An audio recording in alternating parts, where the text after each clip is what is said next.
Okay.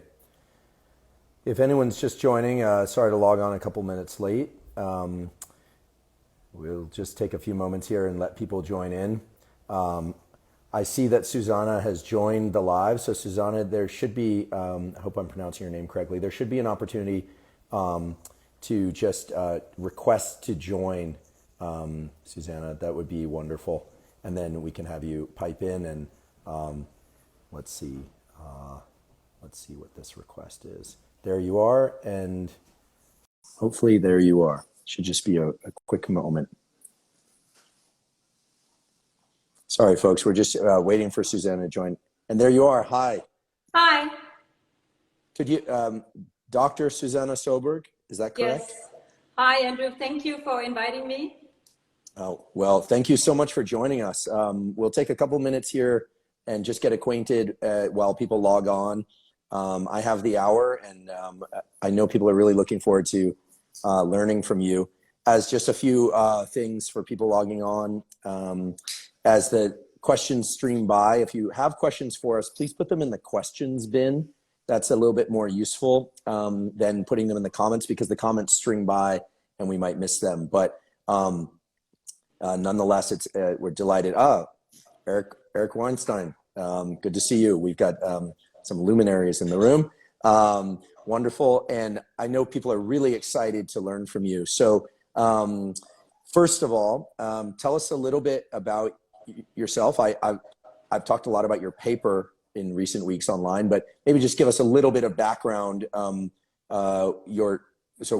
where you did your training and where the work was done, and what you're up to now in the scientific sense. Yes, thank you. Good questions. So I originally started my research in another topic, actually, and by coincidence, I met this professor, and she was studying brown fat, and she had done some mice studies, and she had looked into cell study, and then she knew that I could do these human studies, and she asked me, well, do you think that you can study the human brown fat in humans, because it's not really been explored that much, and especially not in healthy lean subjects. So we quite didn't know at that time how much brown fat do subjects have, or people have, and a lot of the protocols for activating the healthy brown fat was still sketchy. Was it not sufficient enough, and stuff like that? So she asked me, could you do a study in brown fat? So, and some people might not know what brown fat is, so I'm just going to do a little quick recap on that. So the brown fat is our healthy fat. So it's located under our supraclavicular bones, and also down the spine, a little bit around the heart, and also around the kidneys. And our largest depot is actually under our supraclavicular bones. So in my story, you can actually see I have put up a little video of the brown fat, so you can see a turning torso. It's a PET-CT scanning of a winter swimmer, actually, where you can see the brown fat is activated in one of the pictures and not in the other one. So during cold, it's activated, and during warm temperature, it's not. So she asked me if I could join her group, and that was at the Rigshospitalet in Copenhagen, and at the Center for Physical Activity Research, so also under Professor Bente Klarlund Pedersen. And that was really a very new field to study, so I was quite excited to do that. So I just needed to figure out how to study this. And they said, find something with cold. Do something activated with cold in some way. And then we figured maybe I should study people from Greenland because it's very cold there. But I didn't want to go to Greenland, so we kind of joked around with that for a while. And then I said, what about winter swimmers? They activate their brown fat all the time, I guess, if they jump in the cold water. So so we kind of thought maybe we should look into that. And I researched a lot in the literature just to see, have anybody done anything like this before? And there was nothing. So yeah, that was kind of the first hypothesis, that if you activate the brown fat with cold, then you will probably get more of brown fat, or maybe another activation grade of the brown fat. And we kind of started out with that. So studying the literature, and also I went out to watch the winter swimmers in Denmark, because I was not a winter swimmer myself. So it was a kind of a field study at the beginning. I had to see how much they winter swim. So yeah, that's how it started. So that's a good introduction. So for those of you, and sorry for the background noise, you got kids playing around outside, and I'm knocking on the door. So here's so we're going to hear some chimes from next door. In any event, joyful noises. So just for people are coming to this conversation with a huge range of background. And so I want to make sure, so thank you for giving us the background of the story. So my understanding is that brown fat are healthy stores of fat that can help increase our core body metabolism. That brown fat is also, it sort of acts as a furnace for determining our level of comfort in a given environment, right? That we might feel, some people are always chilly in cold environments. They're always chilled. Other people feel very warm. Exactly. When we get angry or we get excited, we often heat up. Our body heats up. And there are a number of reasons for that, but that we have this metabolism that involves things like adrenaline, but that also involves this brown fat, which the way I think about brown fat, tell me if this is correct or not, is that the brown fat is sort of like oil in a candle. It determines how hot, depending on the constituents of that oil, it determines how hot that candle can burn or that flame can burn. So I know a lot of people use cold exposure, and I think most people are here for this conversation to try and get information about what to use cold for. So here's my current understanding, and I encourage you also as an academic to correct me where my thinking is flawed, because almost certainly it's flawed in certain ways. So yeah, and that's what we do as scientists, right? So first of all, I'm familiar with getting into cold in a variety of ways. So let's first talk about not your study in particular, but what is the evidence that comparing, for instance, a cold shower to cold immersion in still water, like an ocean or a lake or a cold water plunge, right? And so this is, a lot of people don't have access to a cold plunge or to an ocean or a lake. So they ask me, are cold showers as good? And my response has always been, it's better than nothing. But most of the studies have been done with submersion, because you could imagine that studying cold showers in humans is tough, because you would have to measure how much they are under the water. Some people are going to put it on their head. Some people are going to, put it on their neck. Some people are going to kind of tense up. So just to be clear to people, there aren't a lot of studies on cold showers. No. There are a lot of good or decent studies on cold immersion. And so people keep asking me, maybe the connection. So the question therefore is, what is, are there any data on cold showers? And if not, can we translate what we know from cold immersion to cold shower?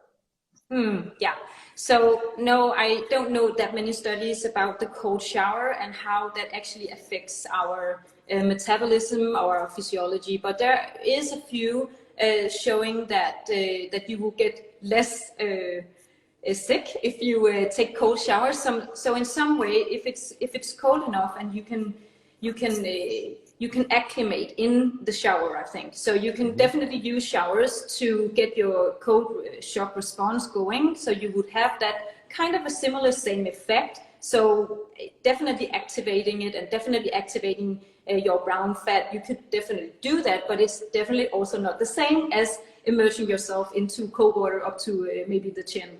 So, so because when you immerse yourself, you will have the full activation of all your cold receptors in the skin, and that will fire up immediately and also activate the brown fat, which will burn calories and sugar in your body. And with the cold shower, it will heat up as the water runs down your body, of course, and it will maybe be on your chest and it will be on your back, and it will not be quite the same, but you could definitely use cold showers as a way of doing cold exposure. So, I mean, it's just temperature. So you can lower your temperature by showers or dipping in a barrel. Is it called a barrel? You can put one in your in your garden and fill it up with cold water. I mean, it doesn't have to be ice cold. It doesn't have to be 0 degrees.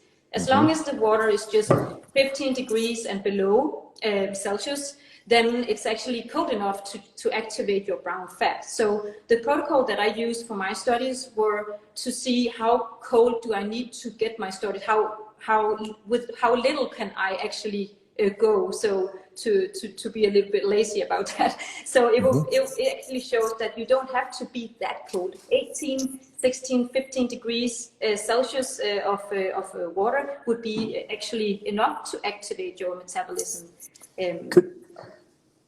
I'm just going to interrupt. Forgive me to ask a question. So a lot of people ask how cold. And so you said 15 degrees Celsius, which I don't have the conversion in my head to Fahrenheit. Maybe if someone will just do the conversion for us. I used to be able to do Celsius to Fahrenheit and Kelvin when I was in college, but in my head, but I can't do it anymore. Maybe someone could look up 15 degrees Celsius in Fahrenheit on the internet and put it in the comments section. And then we'll put that out there. So now the interesting thing, 59 degrees Fahrenheit, which is, thank you very much, 32 Dre 23, whoever you are, thank you very much. So this is interesting. So this is just below 60 degrees Fahrenheit, which is not super cold. Thank you, Kristen Holmes. Great to see you.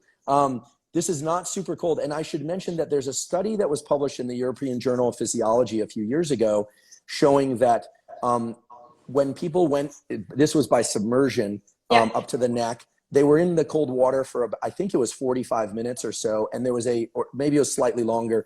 It wasn't that cold. It was about 60 degrees. And they had a 2.5x increase, in dopamine levels, a transient increase in epinephrine. So that's not even that cold. You don't even really need to get that cold. Now you don't need to get extreme or anything. It's just cold. And this is coming from a Scandinavian. So, and now, of course, if you go colder, you don't need to be in there as long. And so the study's looking, how long were the subjects in the cold in your study? So they only actually did dips in the water. So they didn't really swim around for a lot of time. So it was between 1 to 2 minutes and maybe even 30 seconds for some of the dips, because they did go into the sauna as well and heated up the skin, the body, and then they went into the water again and sat there for a while. But they didn't have to sit there for that long. And the reason why I chose this, where you can say people who did winter swimming in this way, is because this is what I found out was very typical for winter swimmers in Denmark. And also, I was not a winter swimmer, so I was thinking, how can I go about this activating maybe my metabolism in the easiest way or with as little as possible? So maybe it doesn't have to be very extreme ice swimming for 200 meters or stuff like that. Maybe we can do this actually activating the metabolism with way less actually. So we don't have to go extreme. And we also really need to listen to our body. So I didn't do this protocol because I wanted to go out and say, do 11 minutes per week or do that many seconds per dip or per swim. It's all about listening to your own body. And also, like you said before, you have to adjust according to how the temperature is in the water and how long you can stay. So just listen to your body. Your body will tell you now it's enough and you can go up. So don't compete. Yeah, I think it's not enough. It's not necessary, at least. So. Yeah. Thank you for that. So this is really an important point. And as people are on here and listening, please, and this will be recorded and posted, please understand that we're building towards the protocols, but it's very important to understand the logic behind the protocols. I can't emphasize this enough. People always want to know what's the ideal protocol, but if you understand the logic, then for instance, if you travel and you're in a place where the shower doesn't go very cold, you can adjust the timing in the appropriate way. Let's say, for instance, I put out there that I think that people should try and get into cold water 2 to 3 times a week. That could be cold shower. Ideally, it would be immersion. But if you can't cold shower, and if you can't do cold shower, because some people can't do that, then indeed getting outside where it's cold in a minimum of appropriate clothing. That will vary on context and culture, but is another way to get cold. So it's about getting cold. It's not about the water or the ice or the shower or the thing. Now, the one exception is cryo, these cryo chambers. That's a whole other business. And here's my aversion to cryo. First of all, it's very expensive and very few people have access to it. The other thing is that it's just not feasible for 99% of people to rely on cryo for repeated cold exposure. So it's also another kind of cold, right? It's not water, it's air, and air is definitely different in the way of getting your body cold. So it's different. So, yes, yeah, absolutely.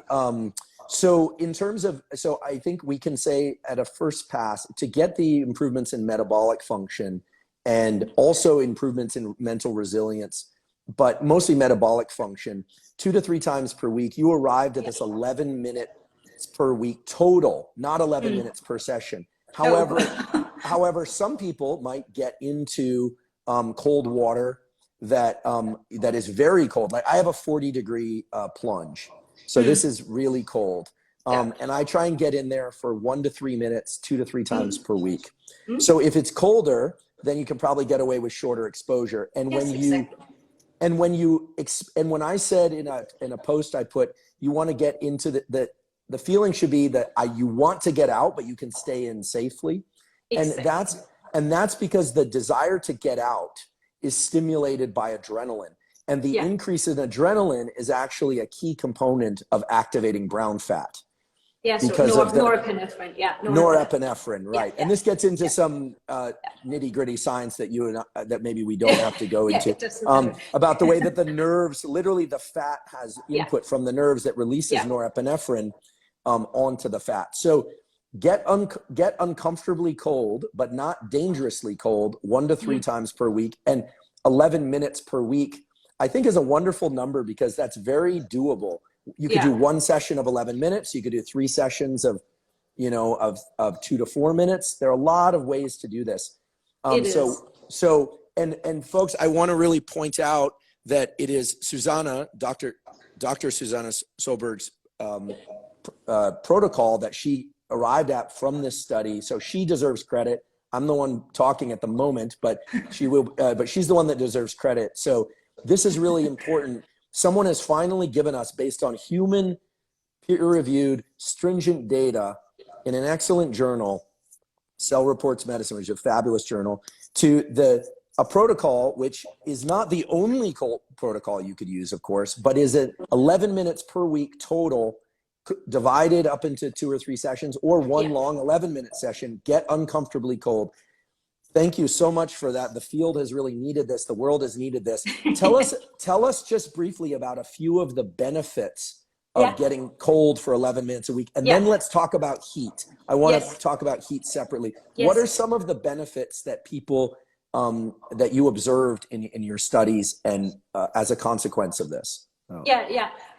If I just can, Andrew, just add on to the cold protocol, because you can use the cold shower, of course, the dips, and you can also actually, if you don't have the time, then actually just cold water on hands and feet and face is actually also something that increase your metabolism. So I actually tested that as well in the study. So you can also see the data in the paper that I just published. So, Can I pause you about that? So we had Craig Heller from Stanford on the podcast. We're going to have to get you on the podcast as a guest.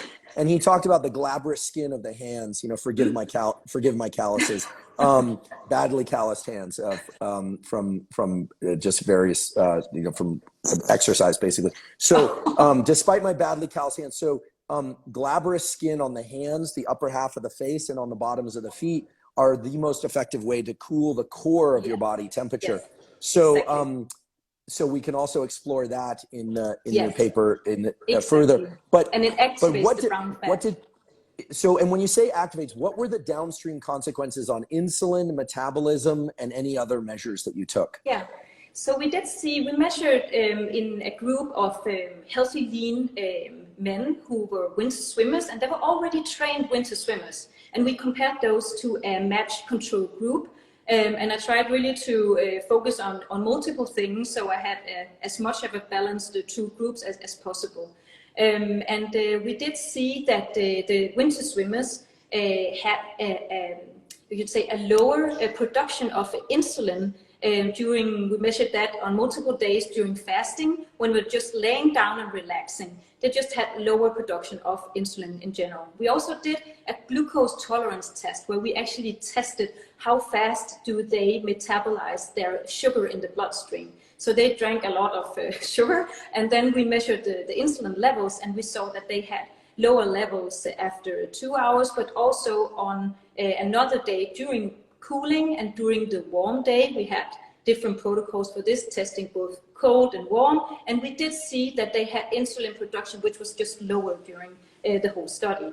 We also saw that they had a higher energy expenditure during cold, and that was very surprising for us. We didn't really expect that that men in an age of 24 in average, we could see any difference in their metabolism in that way. But we saw when we cooled them down, we could see that they actually had a higher energy expenditure, the winter swimmers, compared to the control group.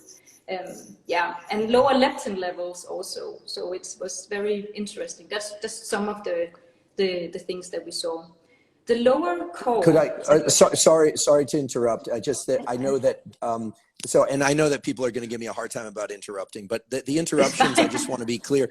But the interruptions are well. The interruptions are designed to make sure that there's clarity, that everyone understands. The interruptions are not because Susanna and I are both in a similar field. We could riff endlessly on the detailed mechanisms and get really down in the weeds. But I want to make sure that people really understand all of these components. So what I heard, correct me if I'm wrong, is that it had that the 11 minutes of cold exposure had this property of reducing the insulin response, which is a good thing, in response to what's called a glucose challenge, where you are, when Susanna says fasted, doesn't necessarily mean chronically fasted. It means that they haven't eaten anything in the last 8 hours. Then they ingest sugar. Blood sugar goes up, and the role of the hormone insulin is to mobilize and sequester that blood sugar, keep it in range. And so the size of the insulin response is one way of predicting or understanding how healthy your blood sugar metabolism is.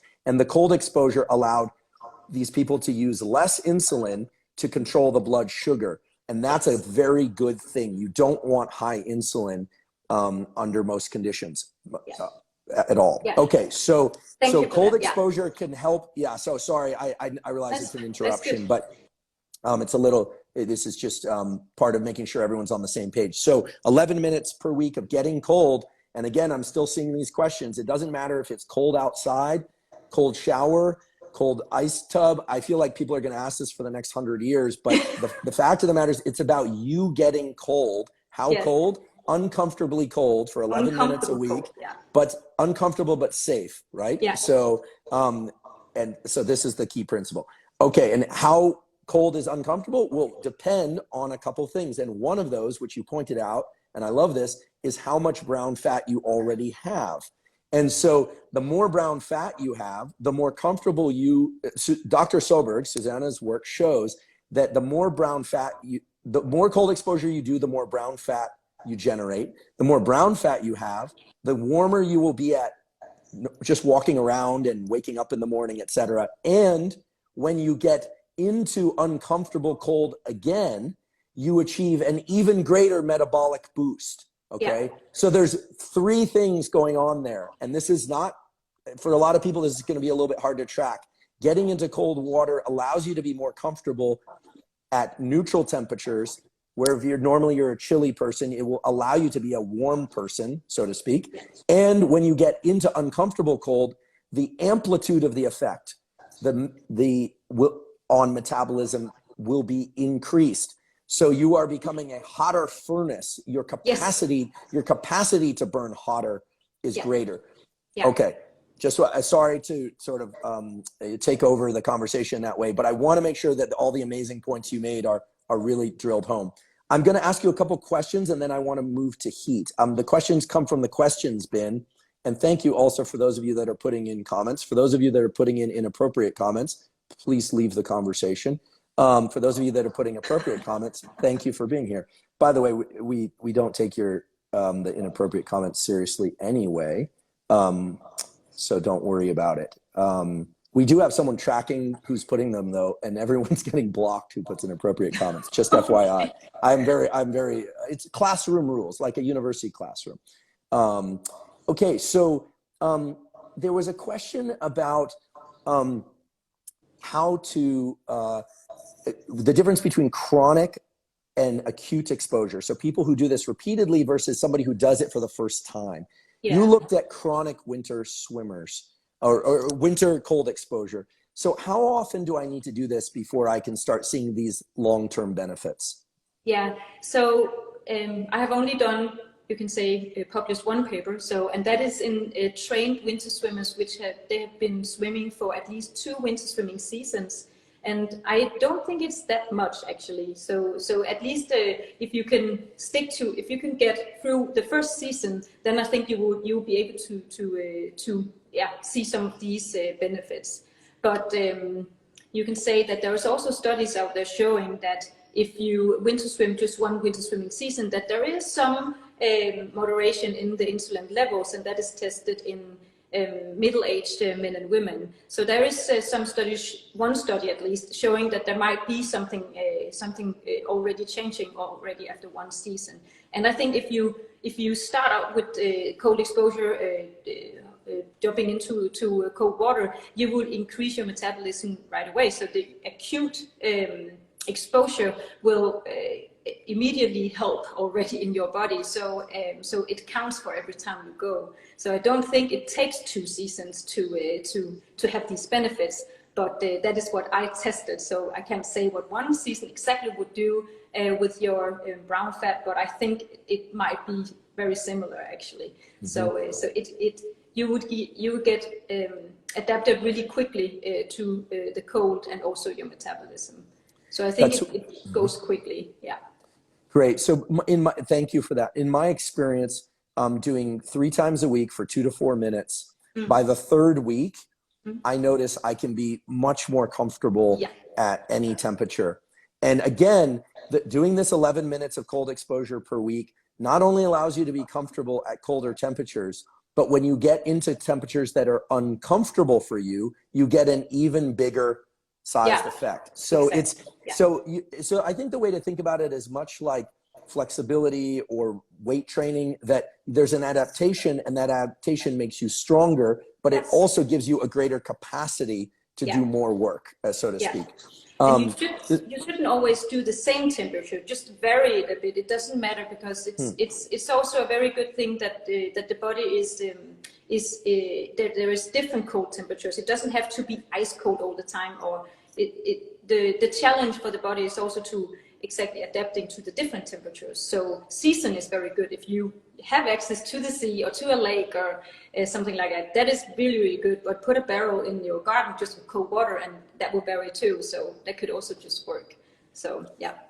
I love this. I read something in the press release for your study, and I tried to read it in Swedish and once on a live, and I totally butchered it. I have Danish relatives, by the way. Okay, you do. Yeah. My stepmother is Danish, and I've spent time in Denmark, and I've spent time in Aarhus. So yeah. So big fan of Denmark and Scandinavia generally. So one of the questions, or one of the things that was in that press release was this idea that when we're heading towards winter months and the days are getting colder, we should do cold exposure to prepare us for our body to be a warmer furnace for winter. Yes. Yeah. This, I think, is very important and not often discussed. I'll repeat that. As you are heading into the winter months, so fall in the Northern Hemisphere now, and it's starting to get colder and colder, that is the time to start doing cold exposure, because it will allow you to feel warmer at cold temperatures. And there are some studies looking at the benefits of cold exposure on immune function. This recent study on immunological function, and there are a lot of viruses and bacteria going around in winter all the time, not just in the recent events.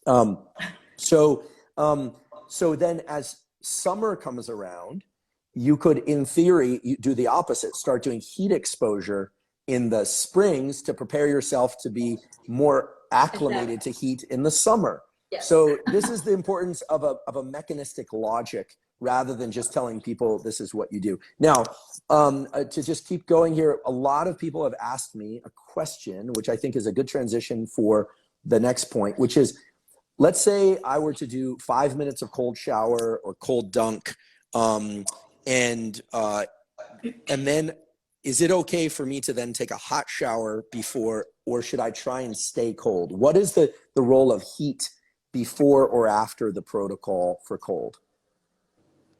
Okay, yeah, that's like, does it ruin it? Do you get rid of the effect if you, for instance, go into the cold for 5 minutes and then you take a hot shower afterwards? Do you still get the positive effects of cold exposure? Yeah, well, so I think going right from the cold into a warm shower, people should be a bit cautious about that, because you also have just numb your cells in your skin, so your nerves endings are a bit numb, so you won't feel exactly what temperature you are actually in the shower. So it could be really hot, and that's not really that great for your skin. So maybe just wait a bit and maybe just acclimatize in your house or outside, and just let the body actually heat up by itself, because that is actually also helping your metabolism. So if you can maybe wait a bit with your warm shower, that would help your metabolism as well. So I think if you can stay colder as long as you would like, or you have time for it, then that is fine. I don't use a hot shower afterwards. I just warm up by myself. And I also used to be one who was very cold all the time, but then winter swimming has actually helped me with that. So I don't use the hot shower, but I definitely think you can. I don't think it will take away all the benefits of the cold exposure that you just did in the water, in the barrel, or in the shower. But it definitely would be better if you just didn't do it, I think. Got it. So now let's talk about sauna. Just very briefly, because I get these questions a lot. I personally don't use an infrared sauna. I use a barrel sauna. But I think that there is interest in infrared for a number of reasons. But I want to just be clear, because I keep getting this question. I've never said that infrared sauna is bad. I've never said that. What I've said is that most infrared saunas don't tend to get very hot compared to most barrel saunas. However, just like the discussion with cold, there is an issue. People say, well, is a hot shower as good as a sauna? Is a steam room as good as a dry sauna? Remember, it's about your body heating up. It's not about, it's how can you heat up your body safely? Yeah. How can you cool your body safely? Yeah. That's the challenge. Some people have asked about ice packs. It is true. If you put ice packs underneath your armpits or, in various parts of your body, it is cold. That will cool you, but that's a lot more challenging and impractical than a cold shower. So, it's about you cooling down or heating up. It's not about any one particular approach. No. So here is the minimum effective dose for cold, we know, is 11 minutes per week, ideally divided up into 2 or 3 sessions. What about for heat? What sorts of benefits have you observed with heat? How do we integrate that with a cold exposure protocol? And last point I'll make is that I've read and I've been using a protocol for a number of years where you do 20 minutes of sauna, then you get outside the sauna and you just cool off by standing around, not getting into a cold bath or anything. Then you get back into the sauna for 20 minutes or so, and doing that twice a week. Does that seem like a reasonable protocol? Definitely also a way to go. I mean, I don't think there is one real way to do these things. It's just all about temperature, and then there's different medias you can use. So then the media can be the barrel sauna, which you are using. It could be also steam bath, I think. Then you just need to adjust how long you stay there, because if it's steam, then it's very water, there's water in the air, the molecules will definitely make it harder for you to sweat, and then you can't stay as long. If you then go out and just stand in the cold wind, which I think the Finnish are doing a lot, and that is also cold and hot. And that is the protocol which I use for my study. So whether it's the water or it's the sauna, or you can use the cold wind, I think just the difference in temperature is increasing your metabolism and and sets your body on fire just to survive, actually, because that is actually what the body is thinking. I'm gonna die now, it's too hot, it's too cold. So it's just preparing itself for the next exposure of super cold or super hot or something like that. So I agree on the different medias. It's just how you use the different medias. You can do many variable protocols, I would say. So this is great. So you put it up, and I think is a wonderful thing to try and get 57 minutes of sauna per week. And we'll talk about temperature in a minute, because I know people are like, how hot? Okay, well, remember we're talking mechanistic logic. I wish there was, everyone has a different core body temperature, and everyone has a different heat tolerance. So there's no way I can tell you the temperature that you need to use, and Dr. Søberg can't do it either. So 57 minutes, but divide it up, right? Because a 57-minute sauna session, one session, that's a long session. I've done those. I'm a big fan of Russian banya. I go to whenever I'm in a big city, I try and find a banya where I can go, and those go very hot. Yes, very hot, but you have to build up to it. Otherwise you can damage yourself. So 57 minutes per week. Does it matter if you do it before or after your cold exposure? Yeah, so I don't think it should be a rule or anything. This is just based on physiology, I would say. So if you go firstly to the water, you have already cooled down, at least your skin, not your core, because you don't stay that long, or most people don't. They just dip and stay there. Maybe if you say per the protocol which we just talked about, so maybe for 30 seconds or 1 minute if they have been training a bit, and then they go into the sauna. Then the temperature of the skin is already low, so you can actually stay in the sauna a longer time. But if you go directly in the sauna first, then you can't stay that long. So then you probably sit there and already sweat the first few seconds, and then you will go and dip. But that's just, how long time do you want to? I see. Yeah, so I don't think it matters that much. It's just what you prefer. But I would say finish your cold dip and not with the sauna, because if you finish in the cold, then you would have to, then you ask your body to heat up by itself, and that takes energy. So I would say finish your session in the cold instead of finishing in the warm.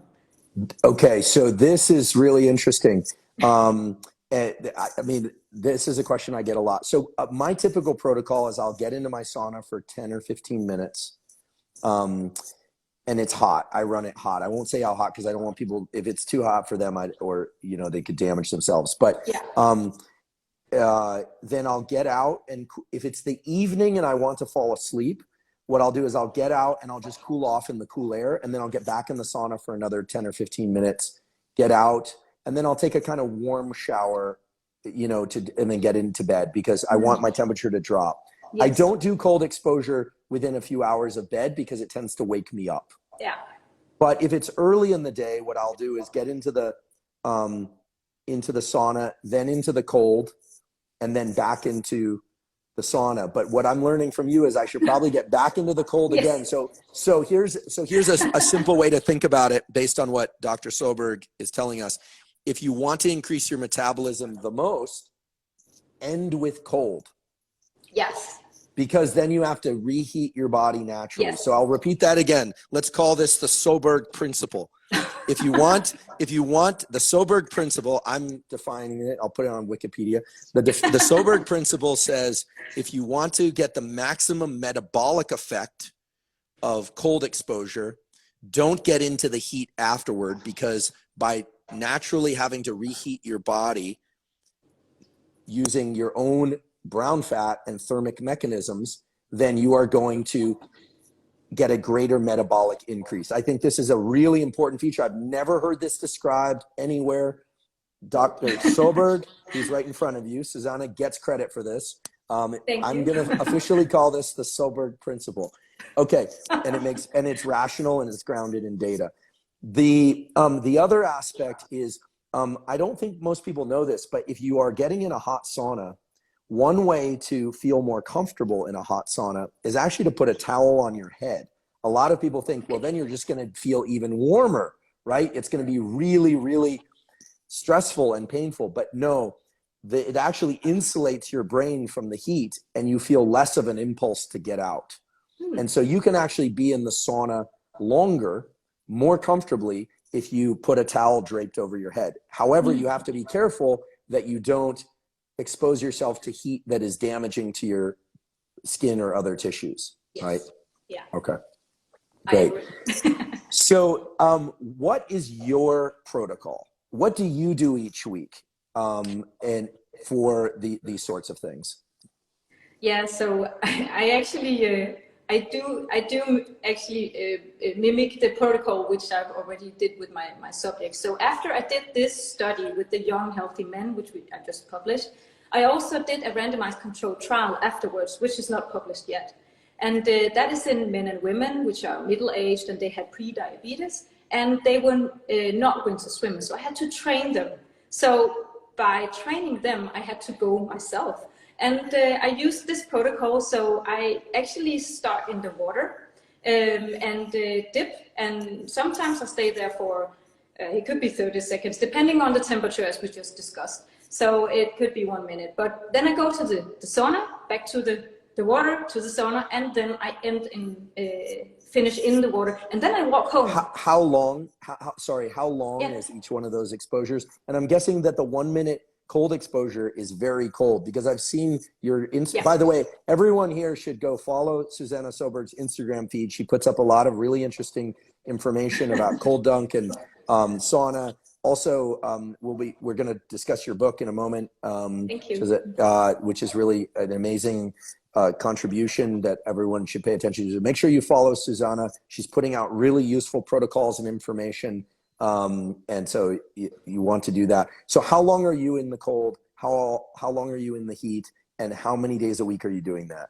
Yeah, so about 2 times a week. And if it gets really cold and icy, then I think it's the best, because then it really, really tickles on your skin. And if there is ice and snow, that is definitely the best. So if you never tried that, that is definitely, you have something you should put on your bucket list, because that is definitely amazing if you can sit in ice water. And I would say it depends on how much I have trained sitting in the water, but I would say the first dip is the short dip, and then I go to the sauna, and the next dip can be a little bit longer. Sometimes I swim just a little bit, but it's only a few minutes. And then by the end of the season, I can maybe sit for 3 minutes, 4 minutes, but I never sit longer, because there's no reason to. I think it's nice to sit there and feel how the cold is actually surrounding me, but I see no reason to sit there and wait until I get dizzy or something. I have heard people do, and that is because you have exposed yourself too much and you got hypothermic, and that is really dangerous. And you also have to think about the after drop. So when you get up from the water, you would have to always think that you would get even colder when you get up again, because all your vessel will open up, and that will decrease your temperature, your core temperature in your body again. So the coldest you are is not when you sit in the water. Many people think that, but when you get up and all your blood vessels dilate again, so it will actually decrease your temperature even more. So you should always feel how much you have adapted to the cold, how long can you sit. So I can't give you an exact number, Andrew, how many minutes am I sitting in the water. It really depends on what the temperature is, the wind, the chill factor is also very, very important. So yeah, many things have an impact. And you're doing so, and this is really really important. A couple of people have asked why I'm red. I actually have an infrared light going in the corner. I use infrared for another reason. So no, I'm not I'm not ready to blow a gasket here or anything. So this is 11 minutes per week of cold exposure. Actually, I think the way to revise this, based on what I've learned from you today, is 11 minutes per week divided across 2 or 3 sessions of uncomfortably cold exposure. But safe. Okay. Yeah. Uncomfortably cold but safe exposure. So 11 minutes per week of uncomfortably cold but safe cold exposure by any mechanism that is practical for you. Yes. The ideal one would be cold water submersion to the neck. But if you can't do that, cold showers. But if you can't do that, get outside if it's cold in that environment. And if you can't do that, I guess you could put ice packs in and around your body if that's, if you're that motivated. Then it's basically 57 minutes per week of sauna exposure divided across, of heat exposure divided across 2 or 3 sessions. Yeah. To get the maximum, you could do those, the cold and the heat together, but to get the maximum metabolic effect, end on the cold. And then I would say that and an important feature before I forget is that just because it's 11 minutes and 57 minutes does not mean that doing 20 minutes is bad, right? This is one thing that I think non-scientists aren't familiar with thinking about. Just because we say A is good does not mean that B is bad. No, exactly. And this is a major issue with online health information that's really problematic. People will say, like if I say walnuts are really good for you because they contain this essential fatty acid, am I saying that hazelnuts are bad? No. But people somehow interpret a protocol as if it's 11 minutes, that if they do 12, that it's bad. That's not the case. But of course, everyone has a limited amount of time. Colder means that you can probably get away with less time. Hotter means you can get away with less time, and so on and so on. So I think I just wanted to figure out a protocol where you don't have to go extreme, not too long, and with how little can we actually get away with. So it was also just a way of studying this in a safe way. Right.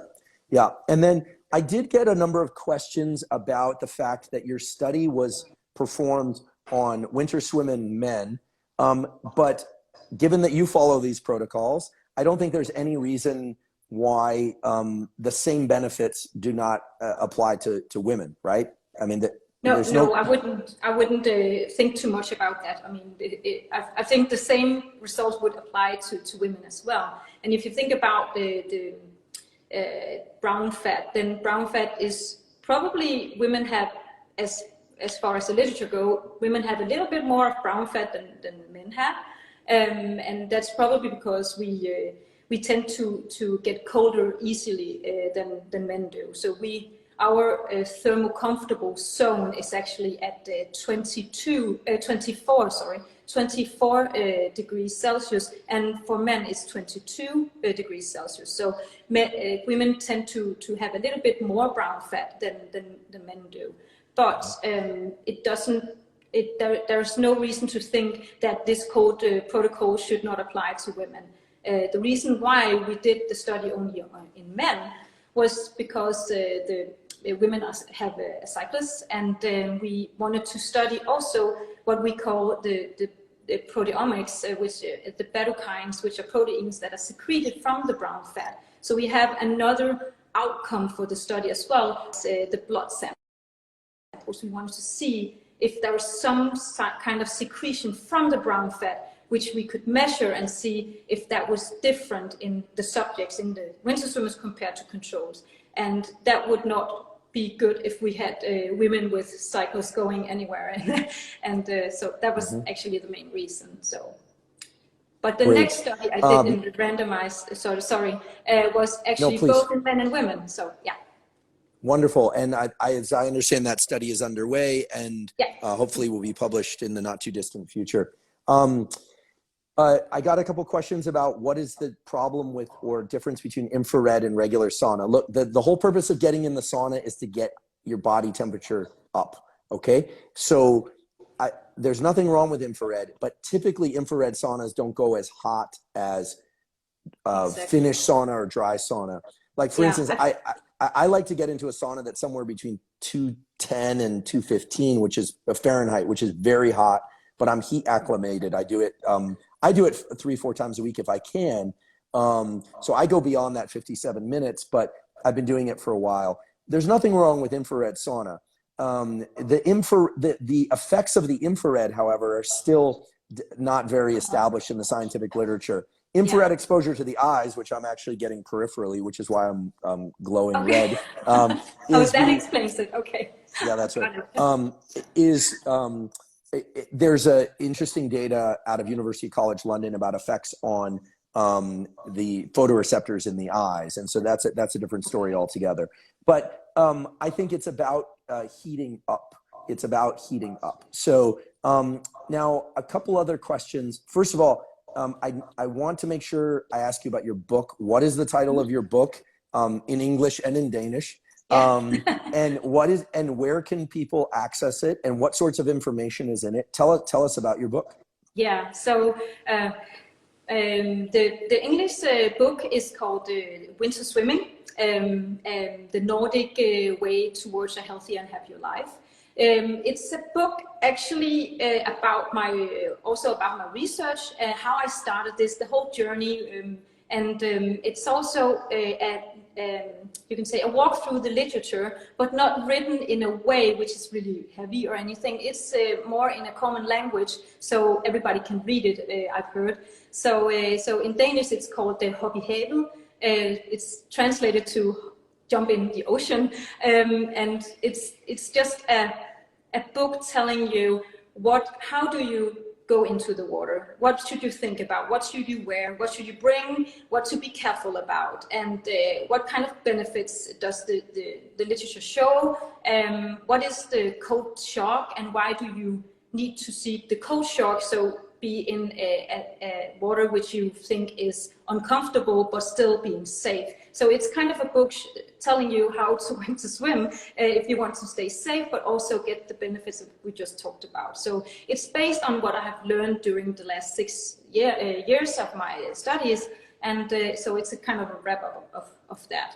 So where can people find the book? So I have a link in my bio. So if you click the link tree, you can see the books which are published now, and the English book will be published soon. I think it's next year. So you can go and pre-order that actually if you like. Great. So definitely follow Dr. Susanna Søberg on Instagram. I'm in the recorded version of this. I'll put a link to her Instagram handle. Check out the link in her bio to her book.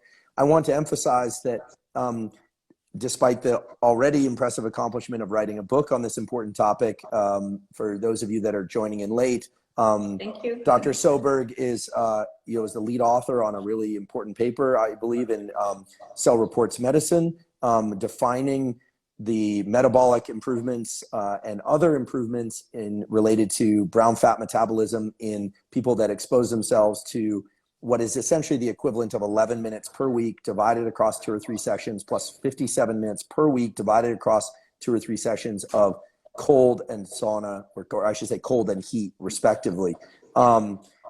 Listen, you've answered a tremendous number of questions today. There's just a couple more, yes. And then we can let you be about your evening, because there it's 9 p.m. Yeah, almost, but it's fine. Yeah, I'm having a good time. So. Oh, well, thank you. Likewise, I'm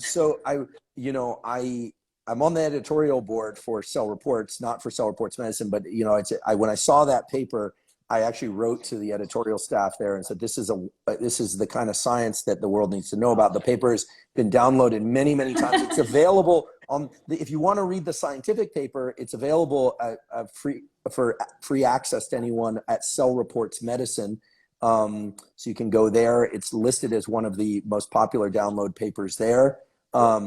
So important. One person asked, there are all these ancient practices of cold exposure and breathing. They said, is science just kind of taking over this stuff? Look, the beauty of science is that you can take mechanism and start to arrive at even better or more precise protocols to remove some of the ambiguity. And so I really appreciate your work.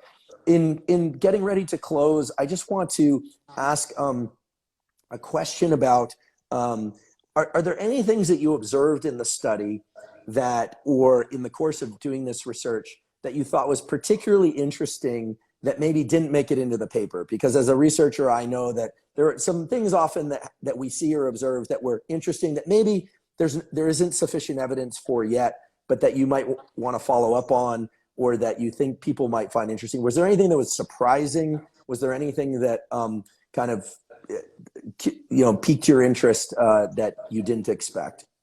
Yeah, so a couple of things, but I can just mention two. So actually in my study, we did actually have a winter swimmer who didn't have any brown fat. So we called this person a brown fat negative person. So it was completely brown fat knockout. Like in mice, we can also knock out some hormones or proteins or something like that. But this guy, he didn't have any brown fat. And one thing, I didn't know this when I was cooling him down in the basements of Rigshospitalet. It was at the PET-CT scanner, so I cooled them down, and he didn't feel good. And he was a winter swimmer. I was just wondering, and he was one of the last ones. So I was like, that's weird. You're not acting the same way as the others. And then after we PET-CT scanned him, he had nothing brown, no brown fat at all. And it did really explain how his behavior during the study, but also it explains some of the blood samples, and he was just an outlier in many things. So that was kind of interesting. So I hope there will be a study where people can gather people with a study group with only people with no brown fat, but it takes a lot of screening to get all a group of fat negative subjects. So it did tell us that brown fat might be very significant actually for our metabolism and for our thermogenesis in general. What an amazing naturally occurring control experiment. Because every once in a while when you do these studies, you get somebody that's an outlier, but here it's a very informative outlier. Very, very interesting. My understanding is that repeated cold exposure can increase the total amount of brown fat that we have. Is that true? So in my study, we didn't see that the winter swimmers had more brown fat, but we did see that the outcome of activated brown fat is actually heat. So it's heating up the body. We did see the winter swimmer had an increase, a higher temperature increase when we activated it with cold. So it might be that the brown fat cells were more mature in some way, because the cells might get more efficient with continuously activating it with cold. So that was what we saw in the winter swimmers. It might not always be that we get more brown fat, but maybe more efficient brown fat. So to regulate our temperature in the body. Wonderful. Well, I hope that this will be the first of several conversations that we can have publicly. And of course, anytime you're headed to the States, I'd like to open an invitation. Please come visit the lab. Stanford now, we mainly work on stress and sleep and human performance, but Stanford now has a new human performance initiative, the WUSI Human Performance Initiative. We definitely need to have you come give a talk. I would love to. Yeah, we absolutely should, and we can talk offline about that. Opening the invitation to you. I thank you so much for sharing your knowledge, also for being a practitioner. You're a scientist who actually does the things that she studies, and it's really, really terrific. Thank you. For those of you that are still here, thank you for your time and attention. I will definitely post this recording with links to please follow Susanna Søberg, follow the links in her bio to her book.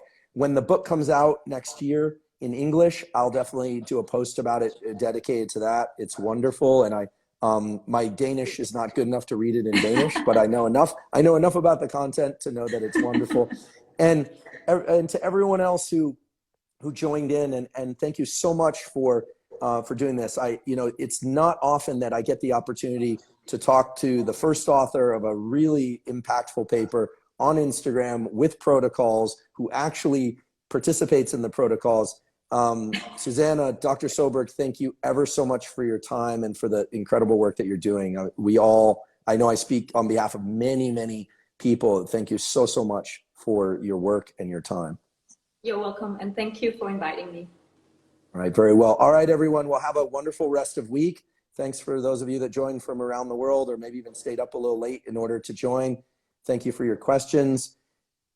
Get out there and try the protocols. Be safe, but do them. And we now have the Søberg principle, which is to increase your metabolism, end on cold. So I'm going to be repeating that over and over until until my final days.